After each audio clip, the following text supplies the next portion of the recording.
Hello दोस्तों, मेरा नाम है Raghavendra and I am MBBS student at Bahraich medical college.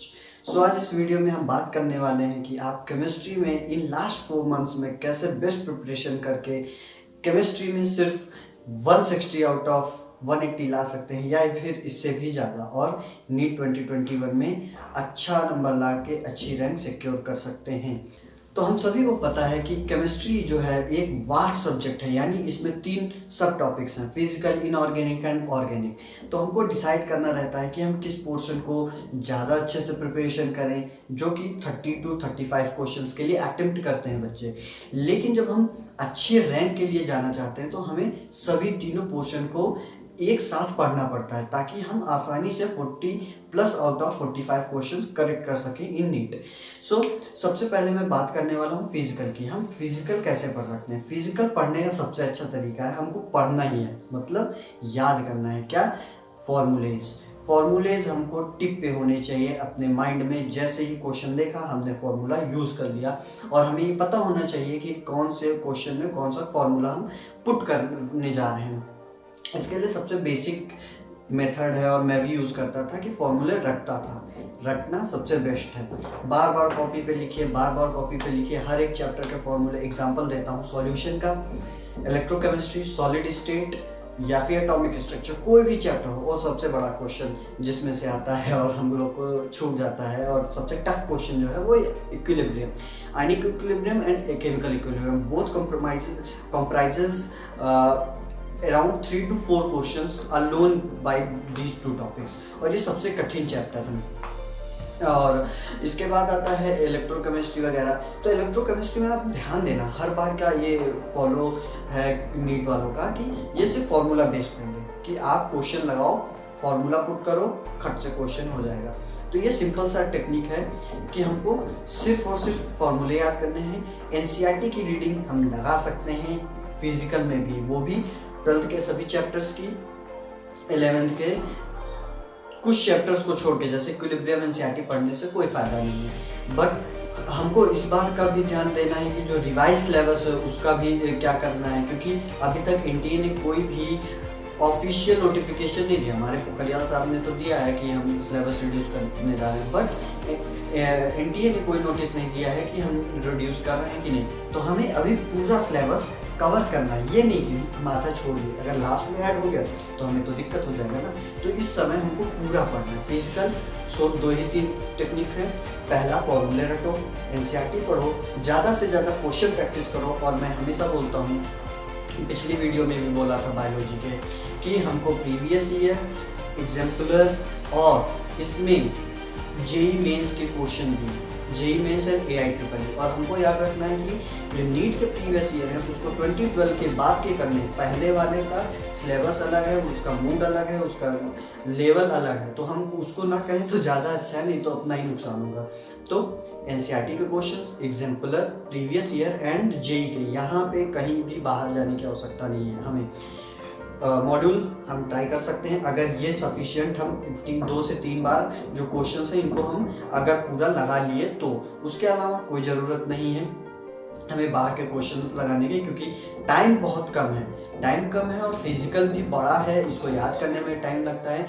तो इस वजह से इतना हम करेंगे तो फिजिकल के 15 क्वेश्चन में से कम 13 to 14 क्वेश्चन हम आसानी से ग्रैब कर लेंगे। अब बात करते हैं ऑर्गेनिक की। ऑर्गेनिक सबसे अच्छा टॉपिक मुझे लगता था अपने प्रिपरेशन टाइम में, क्योंकि काफ़ी इंटरेस्टिंग है और सबसे अलग अलग हम लोगों का पॉइंट ऑफ व्यू है। किसी को कठिन लगता है, किसी को समझ में नहीं आता। मुझे काफ़ी मज़ा आता था, क्योंकि समझ में आ गया था मुझे। तो ऑर्गेनिक में क्या करना है, हमको मैकेनिज्म हमको पक्का याद होनी चाहिए। जीओसी और मैकेनिज्म, ये 2 टॉपिक हैं जो हमको स्ट्रॉन्ग करने रहेंगे। स्ट्रॉन्ग हो गए तो हमको सारे चैप्टर्स आ जाएंगे। और मैं एक तरीका बता देता हूँ ऑर्गेनिक पढ़ने का। ऑर्गेनिक में हम चैप्टर बाय चैप्टर पढ़ेंगे और रिएक्शन पे बेसिस चैप्टर्स पढ़ेंगे। यानी जैसे कार्बोक्सिलिक एसिड है तो वो क्या दे रहा है, NSR दे रहा है। हाँ? तो NSR जब हम पढ़ेंगे ना मैकेनिज्म में, तो उसी के साथ कार्बोक्सिलिक एसिड पढ़ लेंगे, उसकी एनसीईआरटी रीडिंग कर लेंगे, एनसीईआरटी का क्वेश्चन लगा लेंगे, और क्या करेंगे, एग्जाम्पलर अपना लगा लेंगे। इसके अलावा प्रीवियस ईयर लगा लेंगे। तो इससे प्रॉफिट क्या होगा? प्रॉफिट होगा कि एक साथ सब हो जाएगा। जीओसी के साथ साथ हमारा चैप्टर भी खत्म हो जाएगा। उसके बाद लास्ट में जब सारे चैप्टर्स खत्म हो गए तो हम जो फॉर्मूले हैं, जो फॉर्मूले मतलब जो नेम्ड रिएक्शन है उसको हम फॉर्मूला ही बोल सकते हैं, क्योंकि वो भी याद ही करना है। तो जो नेम्ड रिएक्शन है उसको एक कॉपी में अभी से लिखना शुरू कर दें, क्योंकि लास्ट के 2 मंथ में हम सोचते हैं कि हम लिखेंगे कब और पढ़ेंगे कब, तो वो नहीं है, अभी लिख लेते हैं। एनसीईआरटी रीड आउट कर लिया। एनसीईआरटी की रिएक्शंस मेनली हमको पढ़नी है। किसकी रिएक्शन? एनसीईआरटी की रिएक्शंस। उसके अलावा बाहर की पढ़िए चाहे ना पढ़िए कोई फ़ायदा नहीं है, क्योंकि आना एनसीईआरटी है, हर बार का ट्रेंड हो गया है। मेनली ऑर्गेनिक तो भैया वही है जो एनसीईआरटी है।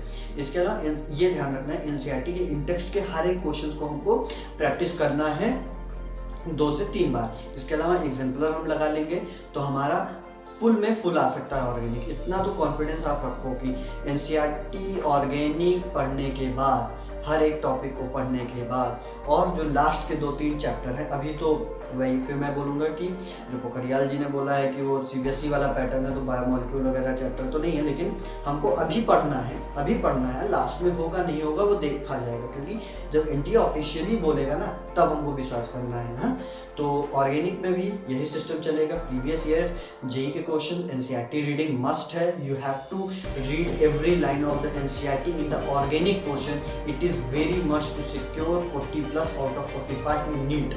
सो इसमें ऑर्गेनिक में नेम्ड रिएक्शन हमको याद होनी चाहिए, मैकेनिज्म याद होनी चाहिए।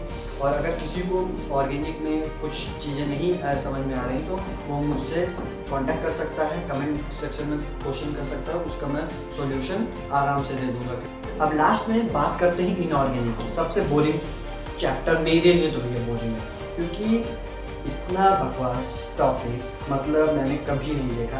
एनसीईआरटी से पढ़ो, बाहर का मटेरियल पढ़ो, कुछ नहीं समझ में आता। मतलब इनऑर्गेनिक तो मतलब सिलेक्शन दूर ले जाए ऐसा टॉपिक है। इसमें से भी 15 क्वेश्चन आने हैं, लेकिन आप स्ट्रेटजी फॉलो करते हैं। कैसे? केमिकल बॉन्डिंग एक चैप्टर है, उसमें से 3 से 4 क्वेश्चन आएंगे, उसी पे बेस्ड 5 से 6 क्वेश्चन और आ जाएंगे। यानी हम इजीली 5 to 9 क्वेश्चन ईजिली, जिसको कहते हैं ऐसे खिचड़ी के रूप में हमको मिल जाते हैं, तो वो हम इजीली सिक्योर कर सकते हैं।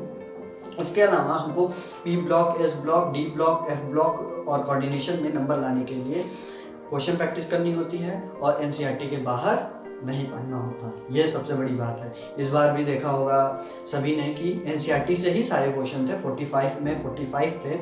वो मेंडली वाला तो अलग ही हो गया, उसका केस अलग है। बट जो टॉपिक हैं एनसीईआरटी के, एस ब्लॉक हमको एनसीईआरटी से पढ़ना है, पी ब्लॉक पढ़ना है, डी ब्लॉक, सभी टॉपिक हमको एनसीईआरटी से कवर करना है। हाइड्रोजन वगैरह सभी से 1-1, 2-2 क्वेश्चन आते हैं, और एनसीईआरटी के बाहर कभी नहीं जाता। हमारा कॉन्सेप्ट क्लियर होना चाहिए इनऑर्गेनिक में। कॉन्सेप्ट किस तरीके का कि नट पेयर इफेक्ट क्या है, एक्सेप्शंस क्या हैं। सबसे जरूरी है एक्सेप्शंस। लास्ट ईयर 2019 में एक्सेप्शन ही आई थी, 2 क्वेश्चन एक्सेप्शन पे आए थे, मेरे गलत हुए थे बाय द वे। तो हमको सिर्फ एनसीईआरटी पढ़ना है। इसमें एनसीईआरटी के क्वेश्चन लगाने हैं, एग्जाम्पलर लगाना है, प्रीवियस ईयर लगाना है, और जेईई के क्वेश्चन। इसमें हमको इसके बाहर नहीं जाना। मॉड्यूल के क्वेश्चन नहीं छूने हैं। ऑर्गेनिक फिजिकल में छू सकते थे, लेकिन इसमें नहीं छूने, क्योंकि बहुत वास्ट दिया होता है मॉड्यूल्स में, और वो पेपर में नहीं आता, तो हमको कोई प्रॉफिट नहीं है। और इसमें हम अच्छे से करेंगे, थोड़ा सा सेंस ऑफ ह्यूमर भी यूज़ करेंगे। सिर्फ मूवीज़ देखने में नहीं, लेकिन पढ़ाई में भी सेंस ऑफ ह्यूमर होता है कि ये टॉपिक यहाँ का है तो इसको रिलेट करते हैं पीरियोडिक टेबल से। पीरियोडिक टेबल से रिलेट कर दिया, क्वेश्चन खट से हो गया।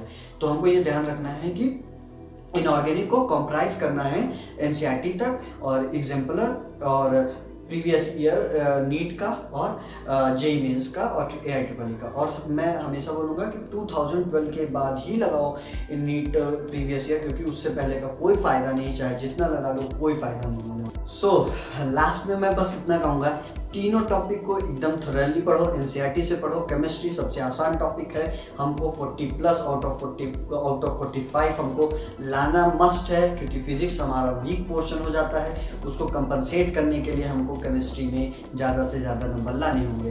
तो यही फॉलो करो। बाकी जो दिक्कत हो मुझसे कमेंट सेक्शन में पूछो, और इस वीडियो को ज़्यादा से ज़्यादा तक पहुँचाओ ताकि उनको भी मदद मिल सके।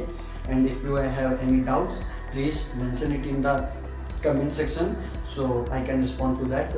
वैसे मैं सारे कमेंट क्वेश्चन पढ़ता हूँ। और सब्सक्राइब ज़रूर करो चैनल को, लाइक शेयर भी कर दो, ताकि पहले देखते हैं क्या होता है।